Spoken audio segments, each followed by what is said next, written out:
Assalamualaikum warahmatullahi wabarakatuh. Bismillahirrahmanirrahim. Alhamdulillahirabbil alamin. Wassalatu wassalamu ala sayyidina Muhammadin wa ala alihi wa sahbihi ajma'in. La haula wala quwwata illa billahil aliyil azim. Amma ba'du. Para pemirsa segenap anggota grup Pondok Cantik yang semoga selalu diberikan kebahagiaan oleh Allah Subhanahu wa taala. Melanjutkan kajian sebelumnya, kajian kitab Uqudul Jan, fasal yang terakhir, yakni fasal yang keempat, bagian yang ke-6. Bismillahirrahmanirrahim. Wa qala al-musannifu rahimahullahu ta'ala wa nafa'ana bi'ulumihi wa ulumi syaikhina fid darain. Amin ya rabbal alamin. Wa rawa at-Tabrani fil Kabir. Imam At-Tabrani meriwayatkan dalam kitab Al-Kabir, ay Al-Mu'jamil Kabir, fa inna lahu ma'ajim thalathatan. Ya. Beliau memiliki 3 kitab mu'jam, Kabiran wa Awsatah wa Asgharah. Mu'jam Al-Kabir, Mu'jam Al-Awsat, Mu'jam Al-Asghar. An Ma'kilih bi fathil mimih wa kasril qafi ibn Yasarin. Ya, dari Ma'kil bin Yasar hadal hadis sebagaimana berikut hadisnya. La an yut'anah bil bina'i lil maf'ul fi ra'si ahadikum bimikhyatin. Sungguh apabila kepala kalian ditusuk dengan jarum, ya, bimikhyatin, ya. Mikhyatin wa huwa ma yuhatu bihi kal ibrati, ya. Alat yang digunakan untuk menjahit, ya, jarum. Min hadidin khairul lahu min ayyamassah imra'atan la tahilullahu. Kepala yang ditusuk dengan jarum itu lebih baik daripada bersentuhan dengan perempuan yang tidak halal. Ya, ini jangankan kepala ditusuk jarum, tangan saja tertusuk oleh jarum itu sakitnya luar biasa, apalagi kepala. Ini menandakan bagaimana bahayanya, bagaimana pedihnya siksaan persentuhan antara laki-laki dan perempuan yang bukan mahram. Wa qala sallallahu alaihi wasallam ittaqu fitnad dunya wa fitnan nisa. Rasulullah sallallahu alaihi bersabda, takutlah kalian dengan fitnahnya dunia dan fitnahnya perempuan. Fa inna awwala fitnati bani Israila kanat min kibalin nisa. Maka sesungguhnya awal fitnah yang terjadi di Bani Israel itu ya gara-gara perempuan itu. Ya, jadi banyak kisah-kisah itu seorang raja jadi miskin karena perempuan. Ya, tapi juga ada kisah seorang yang miskin kemudian menjadi kaya raya ya karena seorang perempuan. Jadi perempuan itu betul-betul sangat memberi pengaruh. Ya, bisa mudah sekali untuk menimbulkan fitnah, ya. Wa qala sallallahu alaihi wasallam ma taraktu ba'di fitnatan adharru 'alal rijali minan nisa. Aku, ya, sabdanya Nabi, tidak meninggalkan sebuah perkara setelahku, sebuah fitnah yang lebih berbahaya bagi kaum laki-laki dibanding perempuan. Wa qala Rasulullah sallallahu alaihi wasallam iyyakum wal khalwah. Ya. Takutlah kalian berkhalwat, ya, berdua-duaan dengan laki-laki atau perempuan yang bukan mahram. Ya. Ajtanibu al khalwat, ya. Jauhilah khalwat itu, ya, bin nisa dengan perempuan yang bukan mahram. Fa wujudul amradi wal unsa ghairi thiqah.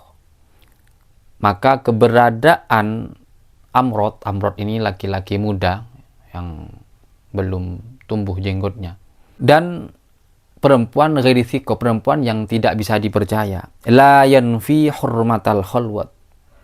Maka keberadaan mereka ini tidak menafikan, tidak mentiadakan keharaman khalwat. Artinya meskipun ada seorang perempuan tapi perempuan itu tidak bisa dipercaya, atau laki-laki tapi laki-laki itu amrod, ya, maka tidak bisa menafikan, tidak bisa menghilangkan haramnya khalwat. Bi khilafil mahram, ya, berbeda dengan mahram. warrajuli ghairil amrad, dan laki-laki yang bukan amrad, wal unsa thiqah, dan perempuan yang dipercaya.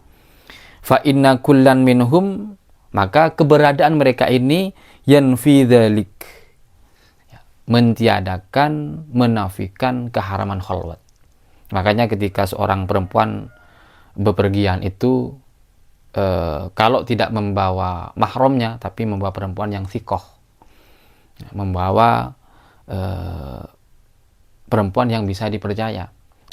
Fahuwallazi ay wallahi, ya, sabdanya Nabi, demi Allah, alladzi nafsi ay ruhi, yang rohku, biyadihi ay biqudratihi, ada di dalam kuasanya.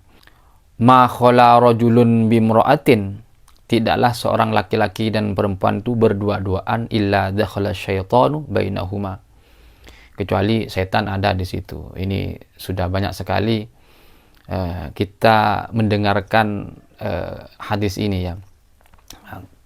Berduaan ada satu setan yang masuk di situ.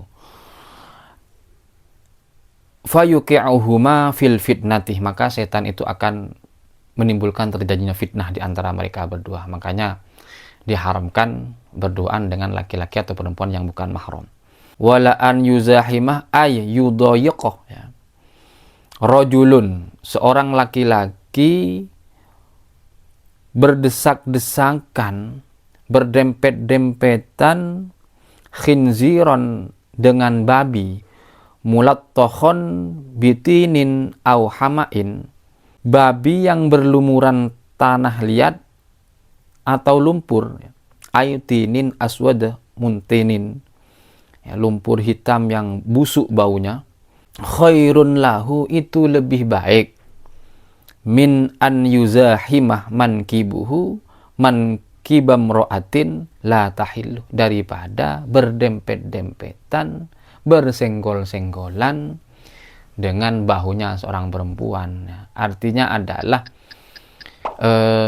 persentuhan, bahkan hanya bersenggolan bahu, ya, terjadi kontak, itu sangat dilarang di dalam syariat kita.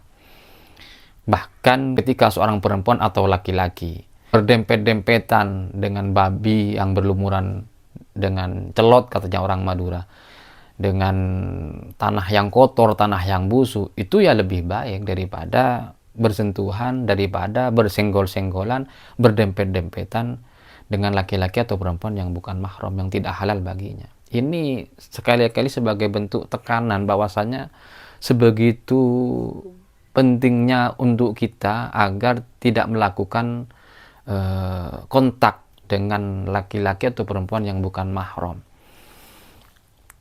Wa qala alaihi salam an-nisa'u habailu syaitan, perempuan itu adalah jaring-jaring setan, ya.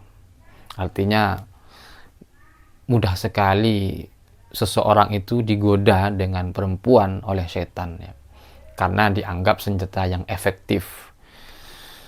Walaula hadhihi syahwatu lama kana lin-nisa'i saltanatun 'alal rijal. Andaikan saja tidak ada syahwat, maka seorang perempuan itu tidak memiliki pengaruh apa-apa terhadap seorang laki-laki. Ya, karena ada syahwatnya itu. Seandainya tidak ada syahwat di diri seorang perempuan, bagi laki-laki yang melihatnya, maka ia tidak memiliki pengaruh apa-apa. Makanya karena perempuan ini tempatnya syahwat, sehingga menjadi sesuatu yang sangat memberi pengaruh terhadap seorang laki-laki, yaitu lawan jenisnya. Wa qad qila fi ta'wili qaulihi ta'ala, dikatakan di dalam menakwili firman-Nya Allah Subhanahu wa taala, Rabbana wa la tuhammilna, Rabbana, ya Allah, ya Tuhan kami, wa la tuhammilna, janganlah engkau pikulkan kepada kami, ma la taqata lana, sesuatu yang tidak sanggup kami pikul. Maknahu, maksudnya adalah syiddatul ghilmah, ya, beratnya gelora syahwat. Wah, Masya Allah. Wa qad qila, dan dikatakan, idza qama dzakaru rajuli, apabila dzakarnya seorang laki-laki itu bangun, berdiri, dhahaban thulutsa aqlihi, maka hilang sepertiga akalnya. Artinya memang tidak bisa fokus. Ya, makanya Banyak sekali seorang laki-laki itu mau melakukan apa saja, bahkan bisa melakukan yang haram hanya demi seorang perempuan. Ya. Jadi memang ketika syahwat itu sudah mendominan diri seorang, maka dia tidak akan bisa mengontrol dirinya dengan sebaik-baiknya. Ya. Sebagaimana dari makalah ini, laki-laki yang kemudian bangun kemaluannya, maka sepertiga akalnya hilang. Fokusnya sudah tidak bisa dianggap baik. Ya, gagal fokus lah. Fayajibu 'alal mar'ati, maka wajib bagi seorang perempuan idza aradatil khurujah, ketika dia keluar rumah atau keluar dari tempatnya, antas turajami abadaniha wa dayha min a'yunin nadhirin, maka dia wajib menutup seluruh badannya, tangannya dari orang-orang yang memandangnya. Idza kharajat fayajibu 'alaiha, dan ketika dia keluar maka wajib baginya antunkira ala ma tazunnu annahu ya'rifuha au ta'rifuh, dia ingkar ya terhadap orang yang dia kenal atau orang mengenalinya. Ya, kalau bahasanya Gus Baha itu judes ya, perempuan masa kini itu biar tidak mudah digoda laki-laki, ya bersikap judes seperti itu. Ini sebenarnya dibenarkan dalam syariat, cuman kalau dalam tradisi kita itu malah dianggap orang yang sombong, dianggap nilai negatif lah. Sebenarnya ini dibenarkan. Perempuan itu sebenarnya ya seperti itu, judes, sombong, biqadril hajat ya, berbeda ketika bermuamalah atau semacamnya. Itu pun juga tetap ada batasan-batasannya. Jangan kemudian meskipun bermuamalah sebagai pedagang misalkan, kemudian merayu pembeli sampai itu juga tidak bisa dibenarkan. Wa idza sta'dzana shadiqun li ba'liha, ada temannya suami misalkan datang ya, minta izin, walaisal ba'lu hadiran, kemudian suaminya juga tidak ada di rumahnya, lam tastafhim, maka ya tidak perlu ditanya. Walam tu'awidhu fil kalam, dan juga tidak perlu mengulang-ulang ya pertanyaan. Artinya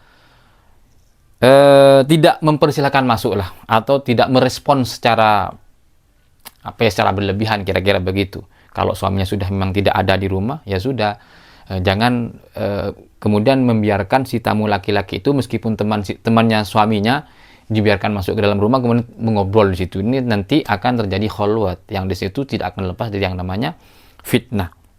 Jadi ini pun sebenarnya dibenarkan dalam syariat kita. Namun ya karena kita bermasyarakat, ada tradisi yang mungkin dinilai hal seperti itu negatif, ini gimana istrinya si A ini kok begitu ya, orang mau bertamu kok ditolak ya. Jadi bisa jadi timbul penilaian seperti itu. Ya intinya adalah tidak menerima tamu ketika suami tidak sedang di rumah. Apalagi tamu itu tamu seorang laki-laki yang sendirian. Nah, seperti itu. Kada qalahu Al-Ghazali radhiyallahu an. Demikian ini disampaikan oleh Imam Al-Ghazali radhiyallahu an. Jadi semoga kita semua ini betul-betul mendapat rahmat Allah Subhanahu wa taala, sehingga bisa menjaga diri dari sesuatu yang dilarang oleh Allah Subhanahu wa taala. Semoga bisa memberi manfaat untuk kita semua. Kurang lebihnya mohon maaf. Wa akhiran ihdinas siratal mustaqim. Assalamualaikum warahmatullahi wabarakatuh.